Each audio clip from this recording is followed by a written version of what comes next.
اپنی کتاب میں شہید کربلا کے اندر جگہ جگہ یزید کی مذمت کی۔ مولانا حسین تانڈوی جن کو حسین احمد مدنی کہتے ہیں، انہوں نے یزید کے خلاف لکھا۔ یعنی کہ آپ دیکھتے چلے جائیں ایک سلسلہ ہے، کوئی یزید کو اچھا نہیں کہتا، حتیٰ کہ سکھ مذہب کے لوگ بھی، ان کے اپنے مذہبی جو پیشوائے، انہوں نے بھی یزید کی مذمت کی، حتیٰ کہ جو وہ گرو نانک جیسے لوگوں نے، اللہ اکبر، یہ یزید کے متعلق جو ہے وہ انتہائی وہ اس کا گھنونا کردار پیش کیا۔ اسی طریقے سے ہندو مذہب کے جو پڑھے لکھے لوگ گزرے ہیں، انہوں نے یزید کی مخالفت، یزید کو کسی نے اچھا نہیں کہا۔ امیر المومنین حضرت عمر ابن عبدالعزیز کے دربار میں جس کا خاندانی رشتہ تھا یزید سے، تعلق تھا ایک، ان کے عمر ابن عبدالعزیز کے دربار میں یزید کو امیر المومنین کہا، تو عمر ابن عبدالعزیز نے کوڑے لگوائے امیر المومنین کہنے والے۔ آپ غور فرمائیں، اتنا گندا تھا یزید، لیکن اختلاف کیا تھا؟ اختلاف یہ تھا کہ یزید کھلے عام شراب پیتا تھا اور شراب کو عام کرتا تھا۔ اس کے دربار میں شراب ایک دم علی اعلان پی جاتی تھی اور شراب کو عام کیا جا رہا تھا۔ اس چیز کو امام علی مقام نے محسوس کیا۔ ابن کثیر نے لکھا ہے کہ یزید نے سفر حج میں بھی شراب پی۔ یعنی آپ کے یہ جو گاؤں آپ کا ہے، اگر یہاں کوئی شرابی آدمی ہو، اللہ نہ کرے، مگر وہ جب اللہ اس کو حج کی توفیق دے تو کم از کم جتنے دن وہ حج کے سفر میں ہوگا تو کم سے کم وہ شراب تو نہیں پیے گا۔ آپ حج کے سفر کی بات کرتے ہیں، لوگ اجمیر شریف جاتے ہیں تو بگڑے ہوئے کام نہیں کرتے، غریب نواز کے احترام اور تعظیم میں، لیکن یزید اتنا پلید، اتنا گندا، اتنا نکما، اس قدر نیچ حرکت کا انسان تھا کہ اس نے سفر حج میں بھی مدینہ منورہ میں شراب پی۔ اب آپ دیکھیں امام علی مقام علی جدی والی سلام اس کی بدکاریوں کو، بد کرداریوں کو محسوس کر رہے تھے۔ امام نے جو اس کے ہاتھ پر بیعت نہیں کی اور اس سے اختلاف کیا، نفرت کی، وجہ یہ تھی کہ اگر امام اس کے ہاتھ پہ بیعت کر لیتے تو کل اٹھ کر کے کوئی شراب کے خلاف تقریر کر ہی نہیں سکتا تھا، شراب کے خلاف، نشے کے خلاف کوئی بات کر ہی نہیں سکتا تھا۔ کیوں؟ اگر کوئی کرنے جاتا تو لوگ کیا کہتے؟ تو بڑا ہے کہ امام حسین بڑے۔ جب ایک شرابی کے ہاتھ پہ امام حسین نے بیعت کر لی تو پھر تو کون ہوتا ہے اس کے خلاف بات کرنے والا؟ لیکن میرے امام کی غیرت دیکھو، علی اکبر جیسا بیٹا دیا، ہم شبیہ پیغمبر علی اکبر جیسا بیٹا دیا، لیکن آپ نے یزید کے ہاتھ میں اپنا ہاتھ نہیں دیا۔ آپ نے علی اصغر جیسا 6 مہینے کا شہزادہ دیا، لیکن یزید کے ہاتھ میں اپنا ہاتھ نہیں دیا۔ آپ نے قاسم جیسا 19 سال کا جوان قربان کیا، لیکن یزید کے ہاتھ میں اپنا ہاتھ نہیں دیا۔ اب مجھے بتاؤ اے میری قوم کے جوانوں، یزید شراب پی رہا ہے اور شراب کو عام کر رہا ہے، شراب کے ماحول کو عام کر رہا ہے، نشے کو عام کر رہا ہے۔ امام علی مقام اس سے جنگ کر کے بتا رہے ہیں کہ میری جنگ جو ہے ذات یزید سے نہیں، ذات یزید سے تو بعد میں ہے، پہلے کردار یزید سے، یزید کی ذات سے جنگ بعد میں، پہلے کردار یزید سے جنگ ہے۔ اور اب امام ہمیں سمجھا رہے ہیں اب جس کا بھی یہ کردار ہوگا اس سے میری کبھی صلح نہیں ہو سکتی، اس سے بھی میری جنگ ہے۔ اب پتہ چلا کہ اگر کسی کے ہاتھ میں شراب کی بوتل ہے، کسی کے ہاتھ میں نشے کی گولیاں ہے، کسی کے ہاتھ میں گانجا چرس ہے، کسی کے ہاتھ میں نشہ کرنے والی ادویات ہے، تو امام علی مقام کا وہ چاہے جتنا نام لے، حسین پاک جیسے یزید سے جنگ کر رہے تھے ویسی امام حسین آج ان شرابیوں سے، نشہ کرنے والوں سے بھی جنگ کر رہے ہیں۔ اب لوگ کہتے ہیں مولانا کیا ہو گیا آج؟ مسلمان بہت بے چین ہے، مسلمان بہت پریشان ہے، مسلمان بہت تکلیف میں ہے، مسلمان بہت بلاؤں میں ہے، مسلمانوں کو مارا جا رہا ہے، مسلمانوں کو پیٹا جا رہا ہے، مسلمانوں کو تباہ کیا جا رہا ہے، مسلمانوں کو برباد کیا جا رہا ہے۔ ذرا توجہ کرنا، میں بہت اہم جملہ کہنے جا رہا ہوں، اگر غلطی کروں گا تو میرے علماء میری اصلاح کریں گے۔ آپ کیا کہہ رہے ہیں؟ مسلمانوں کو تباہ کیا جا رہا ہے، مسلمانوں کو برباد کیا جا رہا ہے۔ میں کہتا ہوں تلوار کسی کی بھی نظر آ رہی ہے، وہ اس کی تلوار نہیں ہے، اصل میں مار تم پر امام حسین کی ہے۔ تلوار کسی کی بھی نظر آ رہی ہے لیکن مار امام حسین کی ہے۔ کیوں؟ اس لیے کہ حسین نے بتا دیا کہ جس قوم کے اندر نشہ ہوگا اس سے میری جنگ ہوگی۔ اب امام حسین کے مقابلے میں تم کھڑے ہو گئے، اس لیے اللہ تمہیں تباہ کر رہا ہے، تمہیں برباد کر رہا ہے۔ آپ کیا سمجھ رہے ہو؟ امام علی مقام کوئی چھوٹی موٹی ہستی نہیں۔ اللہ اکبر، مجھے بتاؤ مسلمانوں کے محلے میں جتنی نشے کی چیزیں بکتی ہے کیا اوروں کے محلے میں بکتی ہے؟ جتنا نشہ مسلمانوں کے علاقوں میں کیا جاتا ہے کیا اوروں کے علاقوں میں کیا جاتا ہے؟ آپ سے پوچھنا چاہتا ہوں، اس قدر نشے میں ڈوبنے والی قوم 15ویں صدی کے اندر اگر کوئی ہے وہ قوم مسلم ہے۔ اللہ اکبر، 16 سال کے 17 سال کے لڑکے اور لڑکیاں باضابطہ طور پر نشے کی طرف جا رہے ہیں، کالج چھوڑ کر، یونیورسٹی چھوڑ کر، تعلیم چھوڑ کر نشے کی طرف۔ کس مسلمان کو نہیں پتا اللہ کے رسول مصطفیٰ کریم رؤوف الرحیم صلی اللہ علیہ وسلم نے فرمایا جس نے نشہ کیا اس نے محمد پر نازل ہونے والی کتاب کا گویا کہ انکار کیا۔ اللہ اکبر، اللہ اٹھا کر حدیث رسول دیکھو، اللہ کے رسول علیہ السلام فرماتے ہیں نشہ کرنے والے جب قیامت کے دن اٹھ کر کے اللہ کی بارگاہ میں آئیں گے، نشہ کرنے والے، کاش میری یہ آواز، یہ میری گنہگار آواز، یہ میری بے اثر آواز، کاش اللہ اس میں اثر پیدا کر کے کسی نشہ کرنے والے جوان تک پہنچا دے کہ اللہ کے رسول علیہ السلام فرماتے ہیں نشہ کرنے والا جب قیامت کے دن اللہ کی عدالت میں اٹھ کر کے آئے گا تو اس کا چہرہ سور کی طرح، خنزیر کی طرح ہوگا اور اس کی آنکھوں سے خون ٹپک رہا ہوگا، اس کی آنکھوں سے خون بہ رہا ہوگا اور وہ اپنی منہ سے الٹی کر رہا ہوگا تو وہ الٹی پاخانے کی الٹی ہوگی، یعنی اس کے منہ سے غلاظت پاخانہ نکل رہا ہوگا۔ منہ سور کا، توجہ کریں، منہ سور کا، خنزیر کا، آنکھوں سے خون اور منہ سے پاخانہ اور پورے بدن پر سانپ اور بچھو چپکے ہوئے ہوں گے، اور جن آلات کے ساتھ وہ نشہ کرتا تھا وہ آلات اس کے ہاتھ میں ہوں گے اور آس پاس فرشتے ہوں گے جو اس پر لعنت کر رہے ہوں گے، اس پہ لعنت برسا رہے ہوں گے۔ اس ذلت و رسوائی کے ساتھ اللہ اکبر نشہ کرنے والا قیامت کے دن اللہ کی عدالت میں آئے گا۔ لوگ اس سے پوچھیں گے کہ تو کون ہے، تو کون ہے؟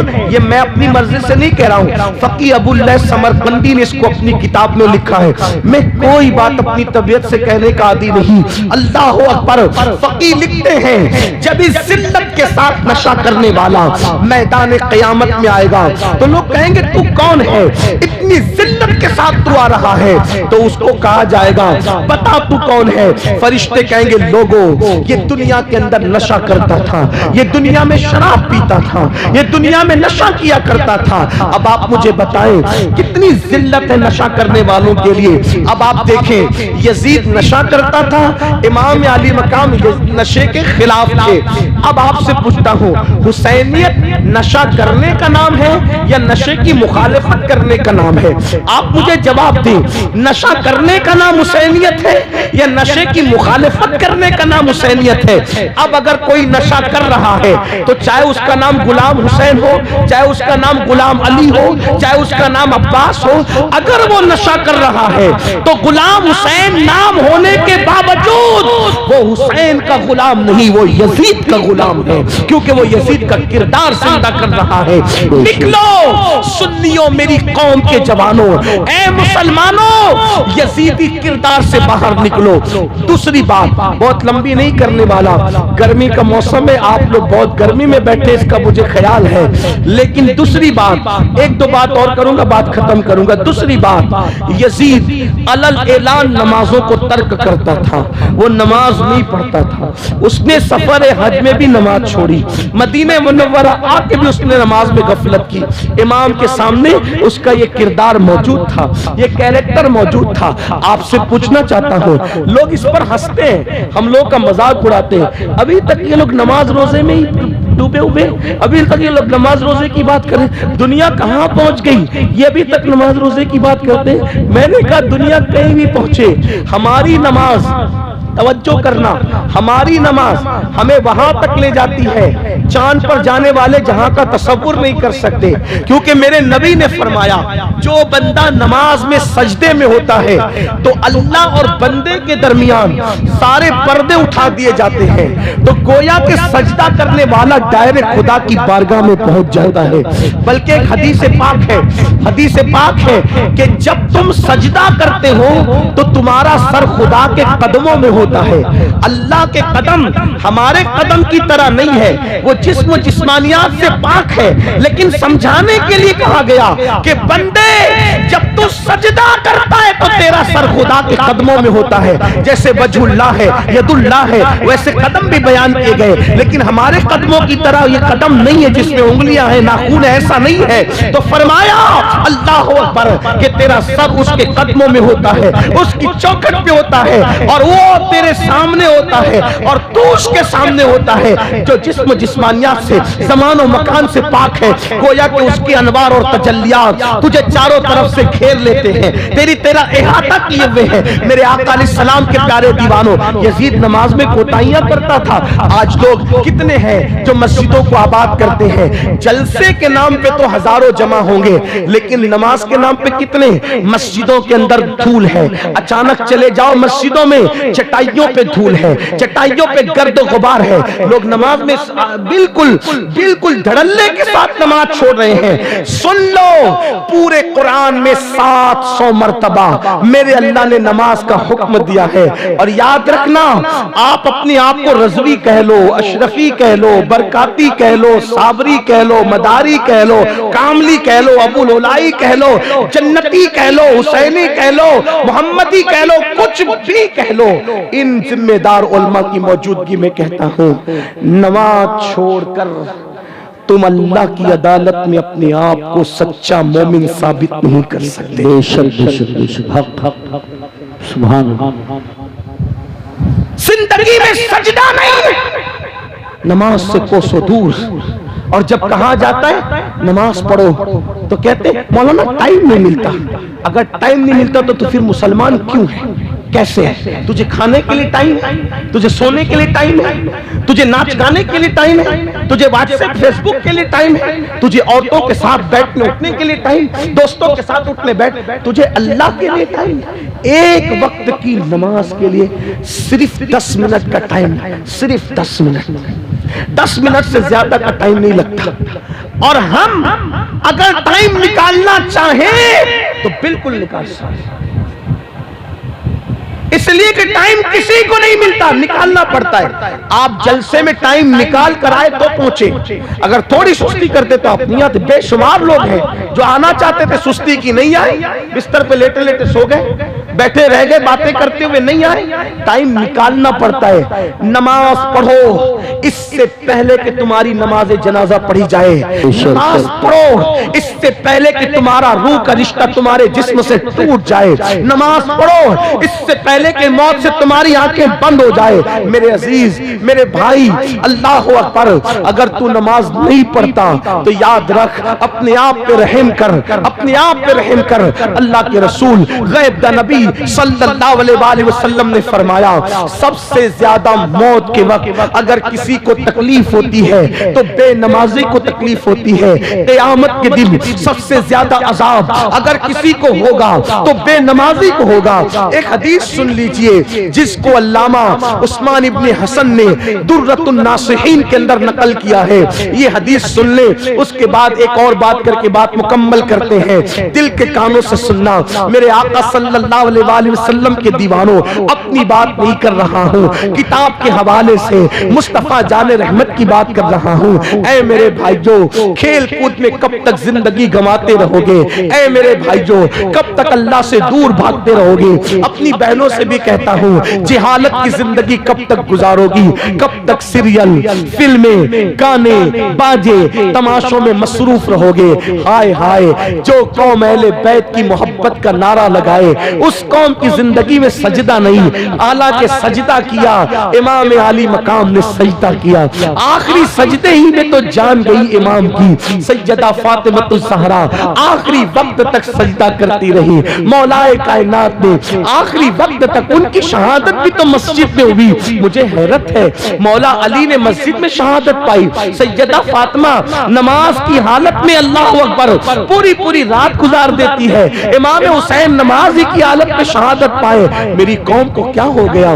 یہ قوم نماز کی طرف نہیں آتی، اس قوم کو نماز کی توفیق نہیں ہوتی۔ میرے بھائیو، ہم اللہ کا عذاب برداشت نہیں کر سکتے، کتنی بھی طاقت ہو، کتنی بھی قوت ہو، خدا کا عذاب برداشت نہ کر سکو گے۔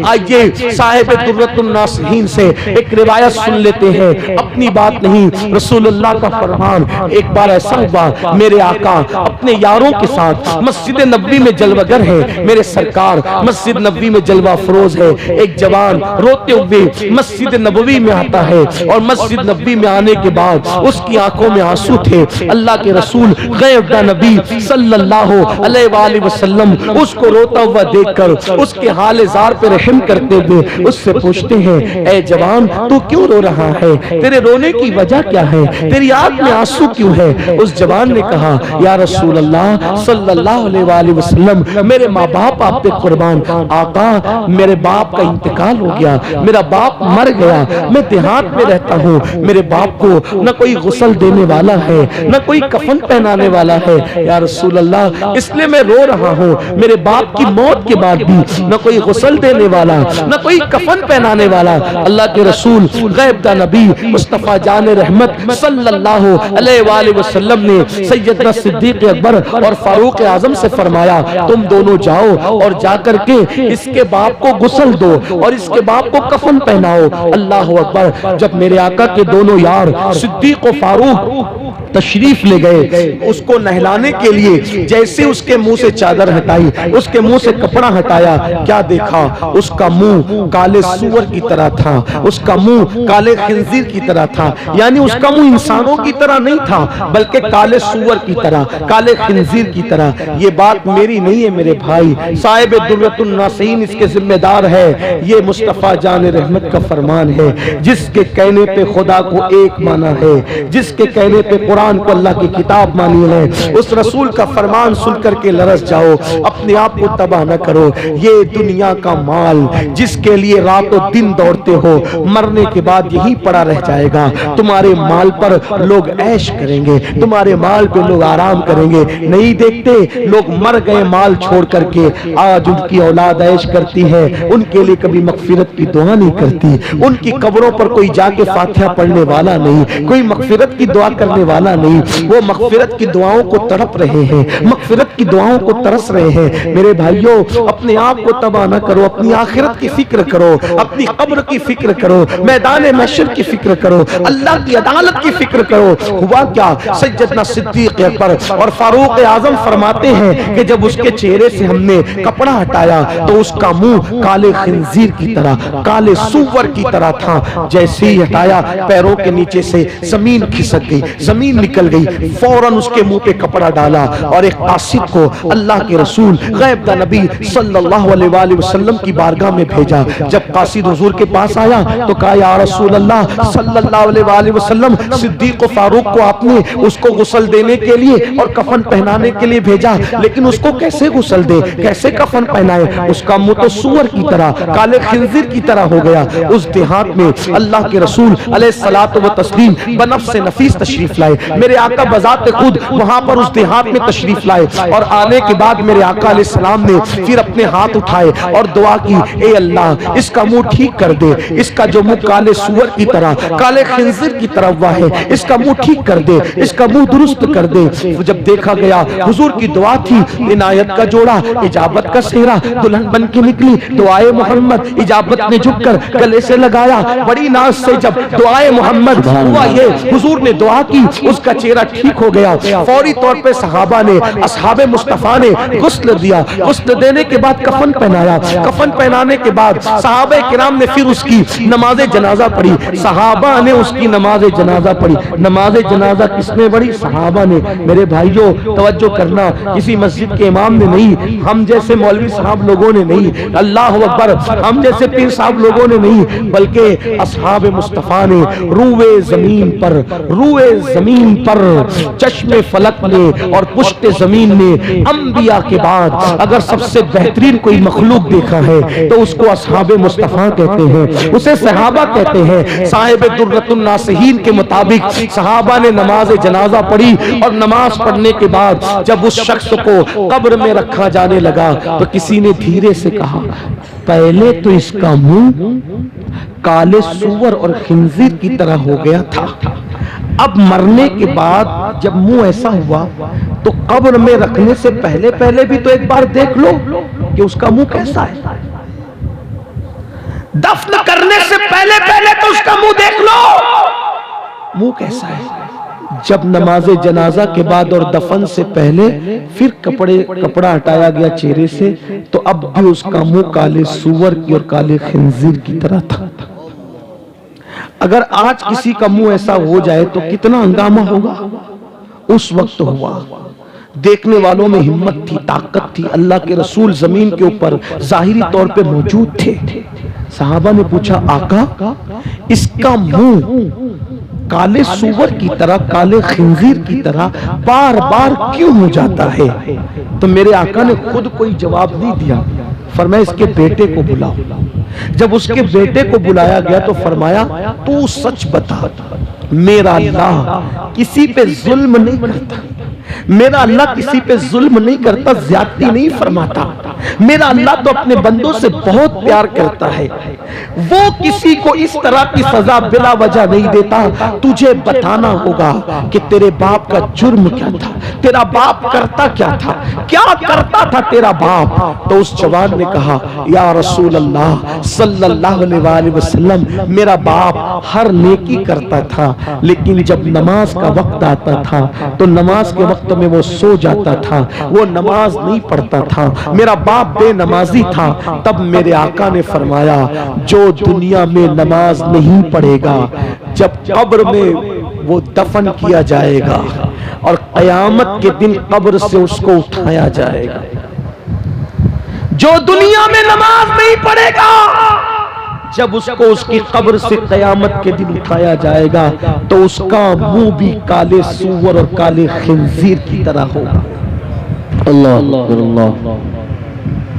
ہنستے ہنستے کھلکھلاتے کہاں لگاتے ہوئے نمازوں کو چھوڑنے والوں، یہ کسی لیڈر کا کسی خطیب کا قول نہیں، یہ اللہ کے رسول کا فرمان ہے کہ قیامت کے دن وہ کالے سور کی شکل میں اٹھے گا۔ آپ سے پوچھتا ہوں اگر چہرے پہ پھنسی آ جائے، پھنسی، تو تم کسی محفل میں نہیں جاتے شرم کے مارے، جب پھنسی آنے پر کسی محفل میں نہیں جاتے شرم کے مارے، سور والا منہ لے کر رسول اللہ کی بارگاہ میں کیسے آؤ گے؟ اللہ کی بارگاہ میں کیسے آؤ گے؟ لرز جاؤ۔ یہ گڑی ہوئی باتیں نہیں ہیں، یہ پڑھی ہوئی باتیں ہیں، کتابوں میں لکھی ہوئی باتیں۔ میرے بھائیوں میں تمہارے سامنے جو ہے تمہاری منتیں کر کے کہتا ہوں، بہت دنیا کی رنگریلیوں میں ڈوب چکے ہو، نکلو۔ دنیا میں آوارگی کرنے نہیں آئے تھے، دنیا میں پاپ کرنے نہیں آئے تھے، دنیا میں عیاشی کرنے نہیں آئے تھے۔ مسلمانوں ہم دنیا میں آئے، قرآن کہتا ہے الذی خلق الموت والحیات لیبلوکم ایکم احسن عملا، کہ ہم نے زندگی اور موت کو اس لیے پیدا کیا تاکہ ہم تمہارا امتحان لے، تمہیں آزمائے کہ کون تھوڑی سی زندگی پا کے اچھا عمل کرتا ہے۔ دیکھ لو یزید کی زندگی اور دیکھ لو امام حسین کی زندگی. یزید نے نمازیں چھوڑی, یزید نے شراب عام کیا, یزید نے عورتوں پہ پاپ کی نظریں ڈالی. وہ بادشاہ تھا, اللہ نے اس کو دولت دی, اس نے عیاشی کی, پاپ کی, آوارگی کی. آج اس کی قبر کا نشان موجود نہیں ہے. 15 بیٹے چھوڑ کے مرا تھا, ایک بھی بیٹا اس کی نسل میں موجود نہیں. میرے حسین نے اللہ کے دین پر اپنا سب کچھ لٹا دیا, بھوکے پیاسے رہے مگر نماز نہیں چھوڑی, عبادت نہیں چھوڑی. ارے تاریخ کی اوراق گواہ ہے کہ کٹا ہوا سر ہے, نیزے پہ چڑھا ہے, لیکن حسین بتا رہے ہیں میرے جسم کا تعلق میرے سر سے ختم ہو گیا ہے, لیکن تلاوت قرآن کر کے بتا رہے ہیں اب بھی قرآن سے میرا رشتہ موجود ہے. نیزے پہ قرآن سنا کر کے بتایا قرآن سے اب بھی میرا رشتہ نہیں ٹوٹا.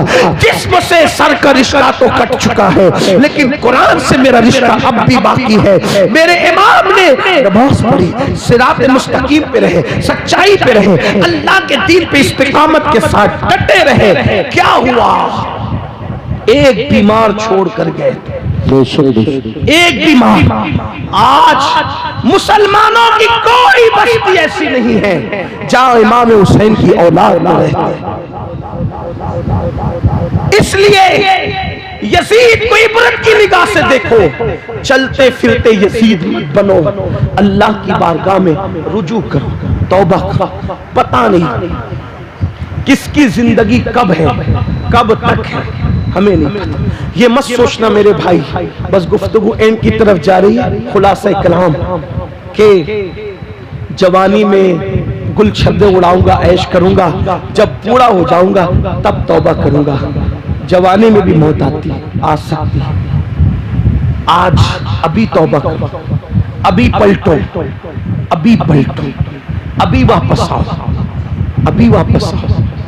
اللہ تعالیٰ نے آدم علیہ السلام کی پیدائش سے 4000 سال پہلے, آدم علیہ السلام کی پیدائش سے 4000 پہلے عرش پر لکھا تھا کہ میرا بندہ ساری زندگی گناہ کر کے اگر ایک مرتبہ توبہ کرے گا تو میں اس کے تمام گناہوں کو بخش دوں گا. سبحان اللہ, سبحان اللہ. اللہ کا وعدہ ہے جو توبہ کرے گا اللہ اس کو بخش دے گا. آئیے دین کی طرف واپس آئیے. بے نمازی پن چھوڑیے, نشے کی عادت چھوڑیے, جھوٹ کی عادت چھوڑیے, پاپ کی عادت چھوڑیے. گناہ کے اندر سکون نہیں ہے, گناہ کے اندر اطمینان نہیں ہے, اور اگر گناہ کرتے رہے تو امام علی مقام کی آپ سے جنگ ہے. اور یاد رکھنا حسین سے جنگ کر کے جب یزید جیت نہ سکا تو حسین سے جنگ کر کے آپ کون ہوتے ہیں جیتنے والے, تباہ ہوگے. نسلیں مٹ گئی یزید کی. اللہ اکبر. اگر تم نے بھی کردار یزید اختیار کیا تو تم بھی تباہی کے دہانے پہ پہنچو گے. اس سے پہلے میں جانتا ہوں تم جان بوجھ کر حسین پاک سے جنگ نہیں لے رہے, تم پکے حسینی ہو, تم سچے حسینی ہو, تم سچے عاشق رسول ہو, تم سچے عاشق اہل بیت ہو, لیکن جو کچھ کر رہے ہو وہ لاشعوری طور پہ کر رہے ہو. اس لیے آج تمہیں یہ ہوشیار کرنے کے لیے, بیدار کرنے کے لیے گویا کہ بانگے درا دی جا رہی ہے, یعنی کہ گھنٹی بجائی جا رہی ہے. سونے والوں اٹھ جاؤ, سونے والوں بیدار ہو جاؤ. سونا جنگل رات اندھیری, چھائی بدلی کالی ہے. سونے والوں جاگتے رہیو, چوروں کی رکھوالی ہے. اگر آپ امام علی مقام کے کردار پر عمل کرو گے تو دیکھنا پھر میرے حسین کا کرم کیسے چھما چھم تمہارے گھروں پہ برسے گا. میرے امام علی مقام کا کرم کس طریقے سے تمہیں اوپر اٹھائے گا. میرا حسین ایسا بادشاہ ہے, میرا حسین ایسا تاجدار ہے, میرا حسین ایسا آقا ہے. اپنے ماننے والوں کو کبھی محروم نہیں کیا, عطا پر عطا کیا, دینے والا بنا دیا, منگتوں کو داتا بنا دیا, غریبوں کو آقا بنا دیا, بھکاریوں کو بادشاہ بنا دیا. حسین ایسا بادشاہ ہے. اس لیے آئیے اپنی زندگی بدلیے, اپنی زندگیوں میں انقلاب پیدا کیجئے, اپنے اللہ سے وعدہ کیجئے کہ مولا آج سے پہلے مجھ سے جو کچھ ہوا میں تیری بارگاہ میں توبہ کرتا ہوں, مجھے معاف کر دے. کیا آپ کو نہیں پتا حور نے سارے جرائم کیے لیکن جب آ کر کے میرے امام سے معافی مانگی